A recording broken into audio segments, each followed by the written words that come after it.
비 오는 궂은 날씨에 교회를 찾은 성도님들은 잘 준비된 찬양 한 곡으로 충분히 보상을 받으리라 생각합니다.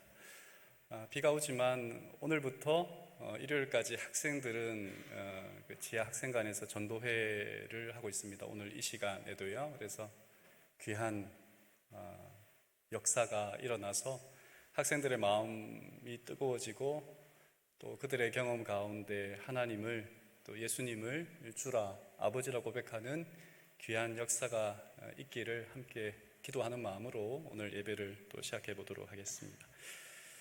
여러분은 누군가의 실패 혹은 누군가의 아픔 또 누군가가 잘못되는 것을 보면서 말은 하지 않지만 속으로 쌤통이다 이런 생각을 안 하시겠죠? 전 자주 합니다. 유명 연예인들이 잘못된 소식 혹은 정치인들이 흔히 말하는 속된 말로 나락간 소식을 들을 때에 때로는 내가 싫어하는 사람 혹은 참 잘난 척 하더니 그거 참 안 됐네 라는 말 뉘앙스 속에서 그 사람에 대한 어떠한 측은한 마음도 없는 우리의 마음을 느낄 때가 있습니다. 학생들이 없지만 학교에서 평소 경쟁하던 친구가 시험을 못 봤어요. 그러면 애가 엉엉 울고 있단 말이에요. 그러면 말로는 야 괜찮아 라고 하지만 속으로는 그래 너도 당해봐야 돼 라는 생각을 이렇게 속으로 할 때가 있습니다. 이런 감정을 독일어로는 샤덴프로이데라고 하는 말로 이야기합니다. 샤덴이라고 하는 말은 손해, 피해를 의미하고요. 그 다음에 프로이데는 기쁨, 그러니까 남의 불행, 남의 슬픔, 남이 잘못된 것에서 오는 어떤 기쁨입니다. 이런 우리의 마음 속에 있는 어두운 감정들, 분명히 이것은 하나님이 싫어하는 마음일 거라는 생각은 우리가 하지 않습니까? 왜 이런 마음이 들었을까? 왜 이런 마음을 어떻게 제거할 수 있을까 하는 생각을 해보는데, 그래서 오늘 설교 제목은 아하에서 아파로라고 하는 제목인데, 사실 부제는 샤덴프로이데, 그러니까 남의 불행에서 오는 그 즐거움을 에서 벗어나기라고 하는 제목으로 함께 말씀을 나누고자 합니다. 사실 저는 제가 이렇게 설교하는 내용들은 성경을 보면서 제가 부족하고 또 거울 삼아서 이 부분은 참 내가 안 되는 부분이구나 하는 생각을 해보는 거예요. 근데 가끔 그런 의심을 스스로에게 할 때가 있는데, 내가 이렇게 설교하고 내가 그렇게 또 함께 잘 살아보자고 이야기하는데 얼만큼 나는 변화하고 있는가? 아무리 봐도 별로 변화하고 있는 것 같지는 않단 말이에요. 이번에 이제 지방에 좀 다녀왔습니다. 제 그 설교에서 느껴지듯이 제 그 고향은 경상도 지역인데 그 억양이 참 안 고쳐져요. 대학교부터 서울에 와서 살았지만 억양이 고쳐지지 않는단 말이에요. 나는 안 되는가 보다. 사실 고칠 마음도 없고요. 근데 그랬는데 이번에 진짜 그 경상도 지역에 가서 이렇게 며칠을 지내면서 그 사람들의 말 속에서 희망을 가졌어요. 많이 고쳐졌구나. 많이 바뀌었구나. 저희 딸이 그러는 거예요. 에이, 아빠가 하는 말은 진짜 외계가 아니네. 저 사람이 하는 말이 경상도 진짜 토백이 말이네. 바뀌어지는구나. 그래서 다시 한번 오늘 설교 제목, 제가 자신 없어 하고 때로는 우리가 자신 없어 하는 이 남의 불행에서 오는 기쁨을 누리는 이 마음에서 어떻게 벗어날 수 있을까 하는 제목으로 함께 말씀을 나누고자 합니다. 에스겔서 26장에 있는 말씀입니다. 열한째 해 어느 달 초하루에 여호와의 말씀이 내게 임하여 이르시되, 인자야, 두로가 예루살렘에 관하여 이르기를, 아하, 만민의 물이 깨져서 내게로 돌아왔도다. 그가 함께 하였으니 내가 충만함을 얻으리라 하였도다. 에스겔은 그 다니엘과 동시대의 사람입니다. 사실은 거의 두 사람이 나이가 거의 같아요. 다니엘은 17살, 이때에 잡혀갔다면 에스겔은 25살. 그러니까 605년에 다니엘이 기원전 605년에 잡혀갔고 에스겔은 597년. 그러니까 거의 친구입니다. 이제 바벨론에 잡혀가서 바벨론에 잡혀간 그 해로부터 11째 해 어느 달이라고 하는 거예요. 그러니까 예루살렘이 망한 그때죠. 기원전 586년에 망했으니까요.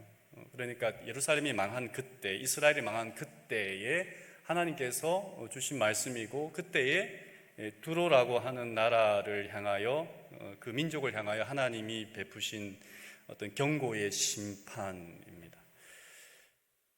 사실 두로는 우리가 흔히 아는 그 역사의 페니키아 지역에 속하는 그 도시 국가입니다. 지중해의 무역에 있어서 굉장히 중요한 역할을 했고, 또 그곳이 동서양을 잇는 요충지이기도 했습니다.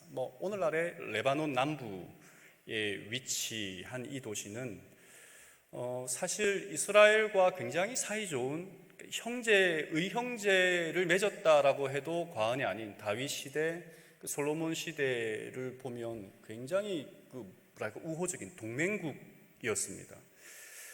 그런데 이 두로와 유다, 이스라엘은 형제와 같은 관계였어요. 다윗 시대에는 그 두로의 히람 왕이 백향목과 그 기술자들을 보내서 궁전을 건축하는 것을 지원했고, 솔로몬 시대도 그랬습니다. 그러니까 굉장히 사이가 좋았던 그 동맹국이었는데, 근데 왜 두로는 남유다가 멸망하는 것을 두고 할 것이다, 쌤통이다 라고 하는 말을 했고, 하나님은 이 나라에 대하여 심판의 기별을 보냈을까? 세번역 성경 에스겔서 26장 2절에 있는 말씀을 다시 읽어드리면 이렇습니다. 사람아, 두로가 예루살렘을 두고 아하, 뭇 백성의 관문이 부서지고 성의 모든 문이 활짝 열렸구나.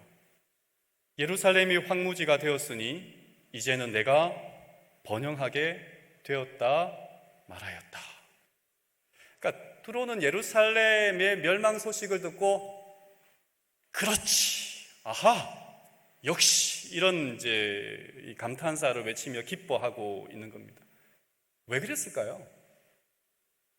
이스라엘 때문에 사실은 그들이 이 애굽과 이집트와 무역을 하거나 다른 나라와 무역을 할 때 그 땅을 지나가야 했는데, 그 땅을 지나가면서 아무래도 통관세, 무역세를, 세금을 냈겠죠. 그런데 이 나라가 이제 망했으니까 자기들에게 돌아올 이윤이 더 많아진 거예요. 이런저런 이유가 있겠지만, 그러한 이스라엘이라고 하는 무역 경쟁자가 사라지면서 그 주변 나라에 대한 독점적 지위를 가질 수 있게 된 것입니다. 이것이 바로 두로가 가진 샤덴프로이드, 남의 불행에서, 남의 멸망에서 자기가 오는 기쁨인 것입니다.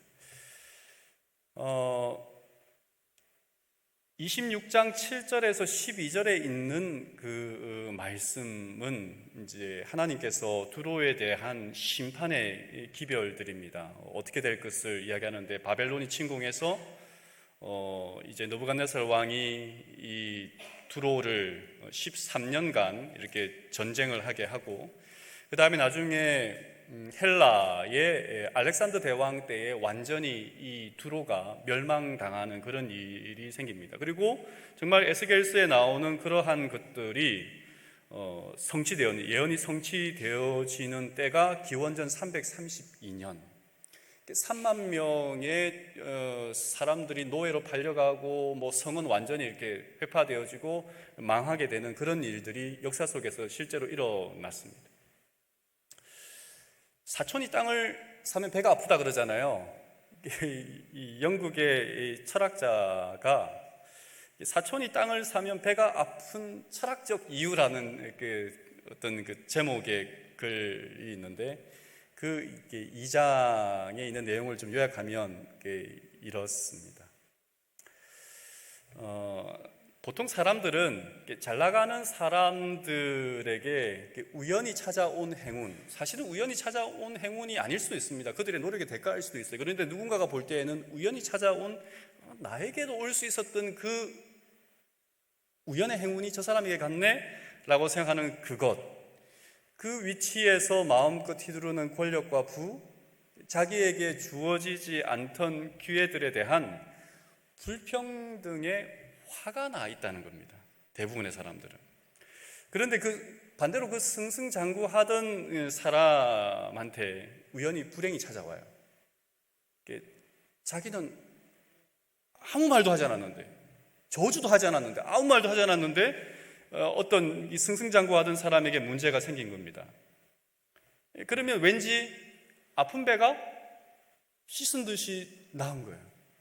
점심 먹다가 체한 체증이 갑자기 그 소식만 들었는데도 샥 사라지고, 온 몸이 뭔가 이렇게 찌뿌둥하고 그랬던 것들이 그냥 기뻐서 만세를 부르고 다니고 싶은 그런 마음이 든다는 거죠.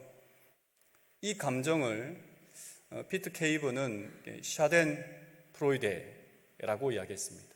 그러면서 세상의 평등에 대한 환희라고 이렇게 결론 짓습니다. 사람들이 왜 이런 마음을 가질까요? 그러니까 그 책에 보면 또 이런 내용도 있어요. 어떤 영국 신사가 아주 비싼 양복을 입고 모자를 쓰고 이렇게 우산을 들고 가는데 어떤 새가 지나가다가 새똥을 싸고 지나가는 겁니다. 그 비싼 양복에 쫙 묻으면 지나가는 사람들이 말을 못하고 속으로는 어떤 마음이 드는 거예요? 쌤통이다. 아이고, 오늘 아주 운 없네, 재수 없네 라고 하는 마음을, 고소한 마음을 가진다는 겁니다. 이 샤덴 프로이데라고 하는 이 말의 어떤 것을 가만히 보면, 그 책들을 좀 이렇게 찾아보면 이것은 주로 어떤 사람에게, 나보다 못한 사람에게 생기는 감정이 아니라 나보다 잘났거나 나보다 좀 더 이렇게 우월한 무언가를 가지고 있어서 좀 샘나는, 동경하는 그런 사람들에게 생기는 감정이라고 합니다. 우리는 아프리카 난민들 혹은 나보다 이렇게 훨씬 이렇게 연약한 사람들을 보고는 이게 샤덴프로이드라고 하는 이런 감정이 생기지는 않아요. 남의 불행을 보고 기뻐하지는 않습니다. 오히려 우리는 불쌍해하고 공감해하고 그 사람을 도와주고 싶은 마음이 생겨요. 근데 나보다 훨씬 잘났고 많이 가졌고 많이 배웠고 혹은 그 자손들이 잘 되는 집에 문제가 생기면 어떤 마음이 들어요? 이런 남의 불행을 은근히 기뻐하는 마음이 생기더라는 것입니다. 그러니까 두로가 이스라엘의 멸망을 기뻐했다는 말은 두로가 이스라엘에 대한 뭔가 자격지심과 같은 것을 가지고 있었다는 거죠. 이스라엘은 주변 나라에게 다 그런 나라였어요. 왜냐하면 하나님이 함께 하시고 하나님이 그들을 보호하시고 하나님이 선택한 백성이라고 하는 자신감이 그들에게 있었고, 또 은연중에 많은 나라들이 그것에 대하여 불편한 감정을 가졌기 때문에 그렇습니다.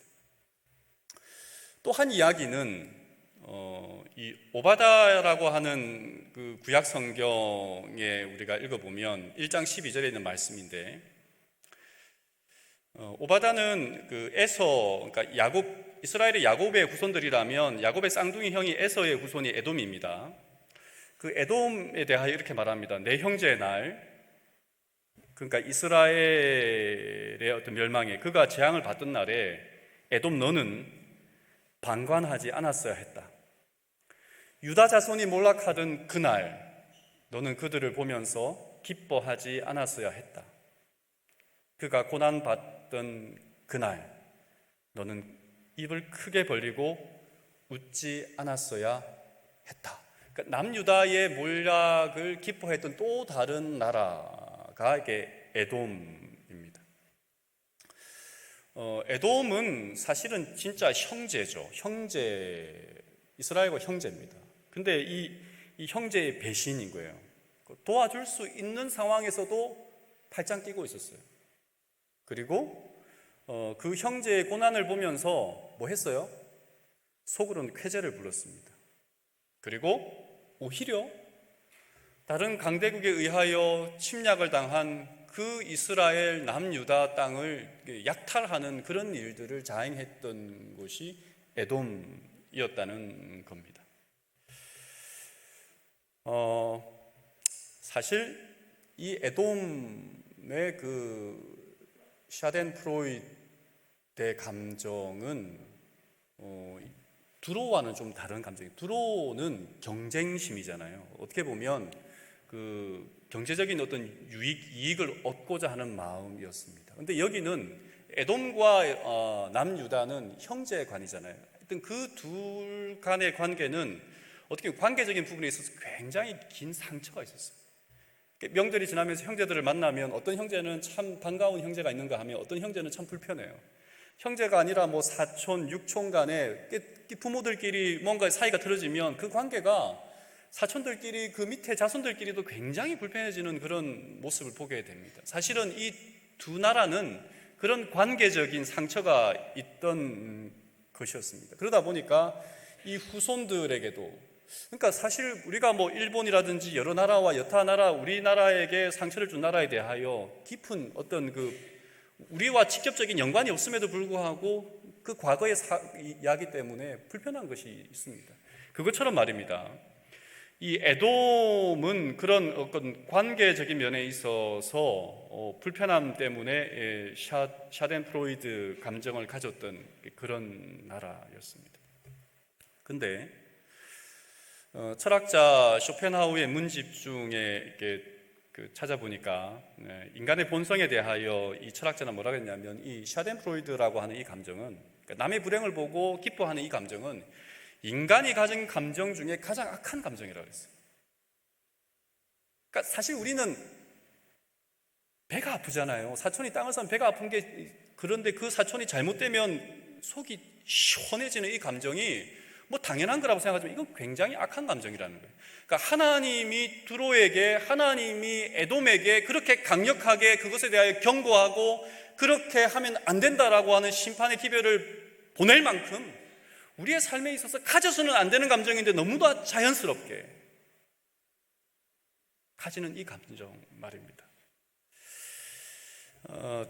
이 쇼펜하우어는 여기에 대하여 뭐 여러 가지 이야기를 했습니다만은 크게 두 가지로 말하면 타인의 고통을 함께 나누지 않고 오히려 그것에서 즐거움을 찾는다면 사실 이게 정신병자인 거죠. 사람이 사람을 함께 의지하고 함께 슬픔을 나누고 기쁨을 배가시키는 그런 역할을 하게끔 하나님이 만드셨음에도 불구하고 사단, 그죠? 남의 슬픔이, 남의 죽음이, 남의 고통이 나의 기쁨이 된다면 이거는 사단의 감정인 겁니다. 그리고 이 인간 본성이 가장 어두운 면을 드러내는 부분이기 때문에 이 문제가 일어날 때 우리는 좀 심각하게 고민해봐야 됩니다. 그래서 이 철학자들의 이야기를 이렇게 간추려 보면 이런 거예요. 이런 감정을 가지게 되는 그 세 가지 이유는 특별한 첫 번째는 낮은 자존감입니다.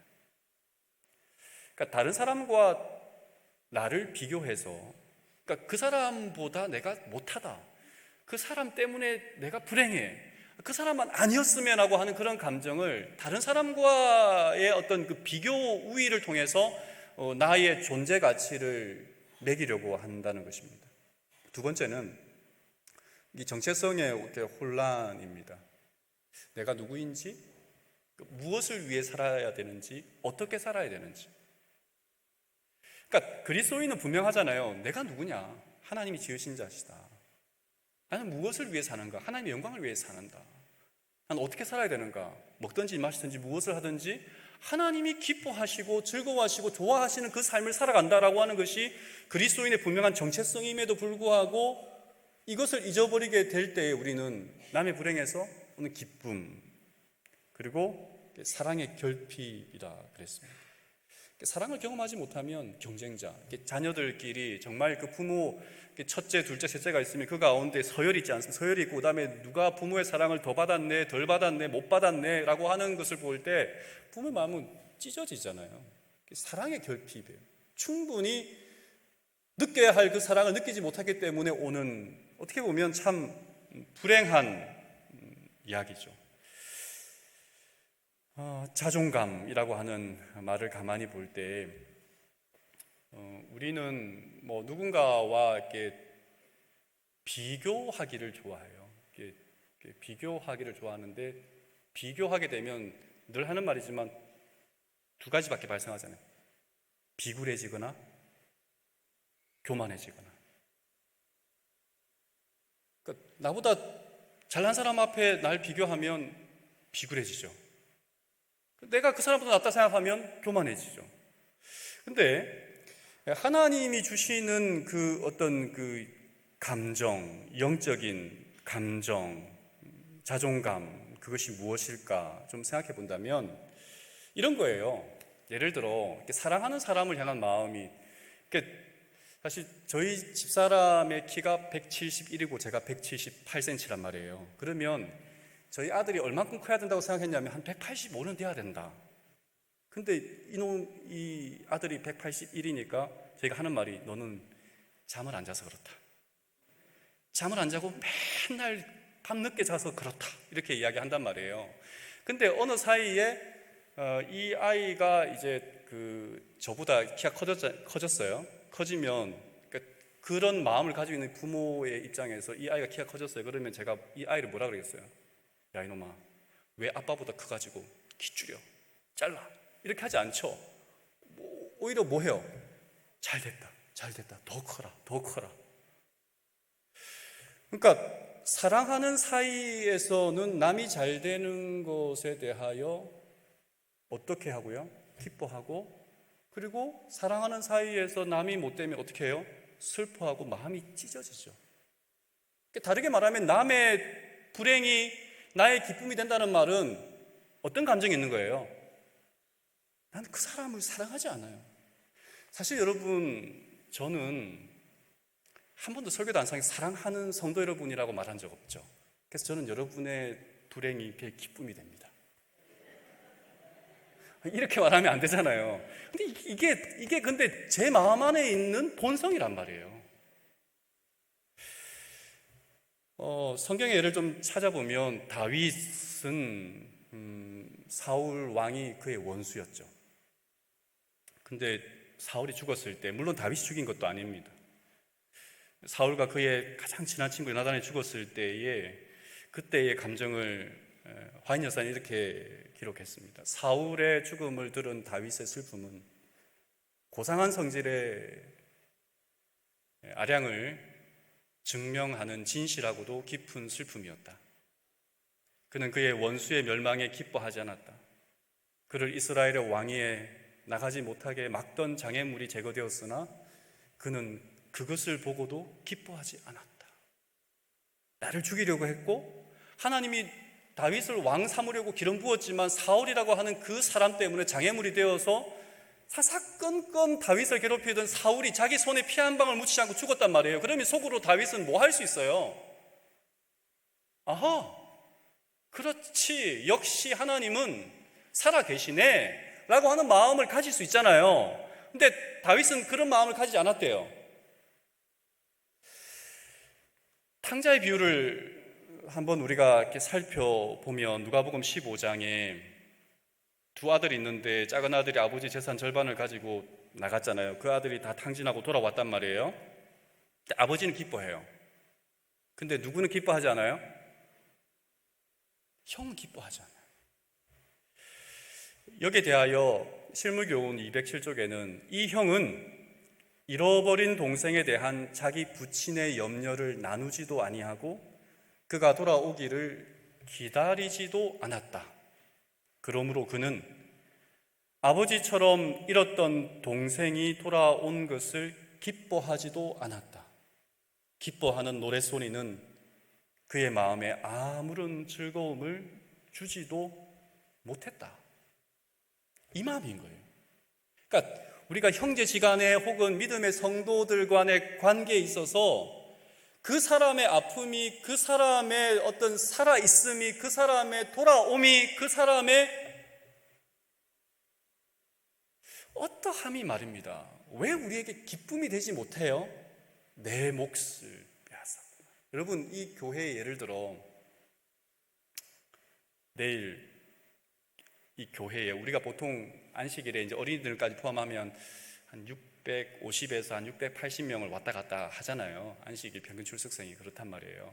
근데 본당에 제가 세보니까 한 600명이 넘으면 굉장히 불편해집니다. 여기에 1200명이 왔어요. 새로운 신자들이 600명이 더 들어왔단 말이에요. 여러분은 기뻐하시겠어요? 아휴, 왜 교회도 많은데 이 교회 와가지고 예배 드리겠다고 앉아가지고 그러고 있나? 이런 마음이 드시겠어요? 아버지 집에 사람들이 많이 오면 좋잖아요. 그런데 이런 마음 말입니다.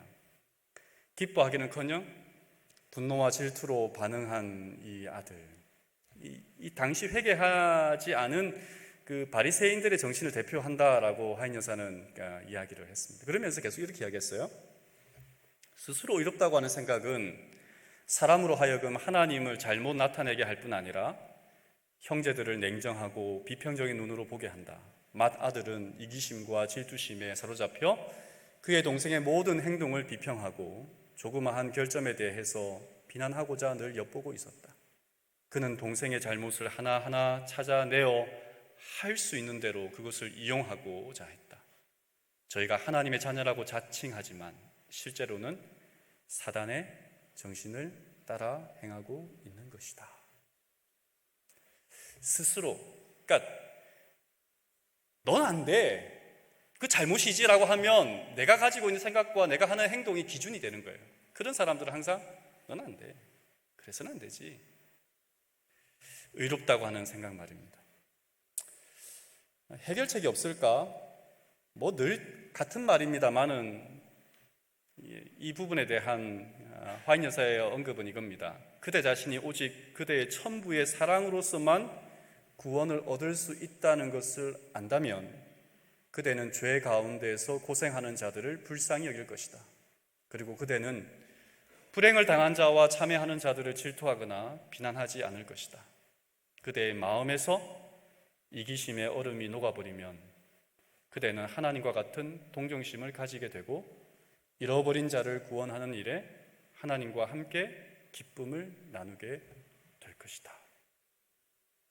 우리가 죄인인 것을, 나도 문제 많은 사람인 것을, 나도 하나님이 없이는 인간답게 살아갈 수 없는 존재인 것을 고백할 때에 우리의 마음 가운데 남의 슬픔, 남의 불행, 그런 것에서 기뻐하는 마음을 조금씩 드러낼 수 있다라고 하는 겁니다.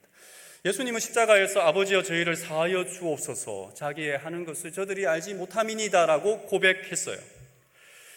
샤덴프로이데라고 하는 마음은 남의 불행에서 기쁨을 찾는 것이라면 예수님의 마음은 어떤 거예요? 원수에게까지 긍휼을 베풀어 달라라고 하는 겁니다. 완전히 정반대의 감정이에요. 우리는 그리스도인이라고 믿고 말하고 또 그렇게 살아가는 사람들인데 우리의 마음은 어떻습니까? 명절을 지나오면서 불편한 마음들이 상당히 많지 않습니까? 명절을 지나면서 말입니다. 친한 사람들도 있지만 불편한 감정들, 그리고 혹은 쟤는 학교 다닐 때 나보다 공부도 못했는데 잘 됐네. 쟤는 나보다 훨씬 키도 작고 예쁘지도 않은데 잘난 남편 만났네. 이런 감정 말입니다. 그 감정은 뭐예요? 그 사람이 뭔가 삐끗해지면 우리 마음 가운데 뭐가 있어요? 행복이 있어요. 기쁨이 있어요. 이런 마음. 하나님의 자녀로 살아간다는 것은 두로와 에돔의 마음으로 살아가는 게 아니에요. 두로와 에돔은 결국 역사 속에서 완전히 사라집니다. 그러나 우리는 예수 그리스도의 보혈로 구속받은 하나님의 백성이잖아요. 그래서 진심으로 축복하고 진심으로 아파하고 그리고 우리의 이기심을 녹여서 그 녹은 이기심으로 누군가를 품어줄 수 있는 마음을 얻게 해달라고 오늘 우리는 이 안식일 기도해야 할 겁니다. 그래서 결론적으로 샤덴프로이데를 내려놓을 수 있기를 이 안식일 기도했으면 좋겠고, 긍휼과 사랑의 마음을 품을 수 있도록 하나님께서 우리에게 새 마음을 주도록 기도했으면 좋겠고, 하나님의 은혜로 구원받은 죄인이 나라는 사실을 기억하고 나뿐 아니라 우리 모두가 다 죄인이기 때문에 함께 사랑해야 된다는 것을 고백했으면 좋겠고, 십자가의 사랑으로 진정한 그리스도의 삶을 살아갈 수 있도록 다시 이 저녁, 이 안식일 시간에 아하라고 외치기보다 나도 아파라고 외치며 하나님 우리에게 이러한 샤덴프로이드의 마음에서 돌아설 수 있는 또 다른 생명의 사랑의 힘을 허락해 주십시오라고 고백하는 저와 우리 모든 별내 믿음의 식구들 위해 이 안식일 보이지 않지만 조금씩 변화되는 우리의 마음을 통하여 하나님이 기뻐하시고 영광 받게 되기를 바라면서 말씀을 드리겠습니다.